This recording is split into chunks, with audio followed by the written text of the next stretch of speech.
Hi friends, welcome to social science പാഠശാല. 16ാം കേരള നിയമസഭയിലെ പ്രോടൈം സ്പീക്കർ ജി സുധാകരൻ പ്രതിനിധാനം ചെയ്യുന്ന കോൺസ്റ്റിറ്റ്യുവൻസി അമ്പലപ്പുഴ. പ്രോടൈം സ്പീക്കർ സത്യപ്രതിജ്ഞ ചെയ്യുന്നത് ഗവർണർക്ക് മുമ്പിലാണ്.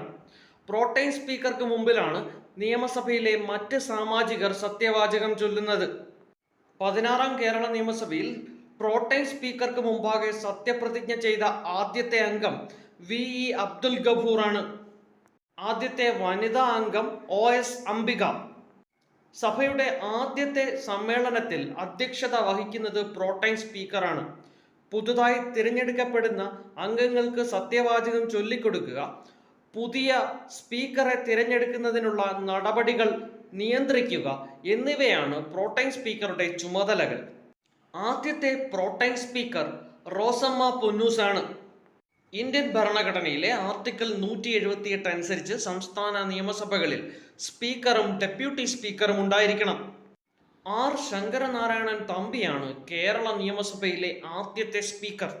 KM സീതി സാഹിബ് രണ്ടാമത്തെയും CH മുഹമ്മദ് കോയ മൂന്നാമത്തെയും സ്പീക്കർമാരാണ്.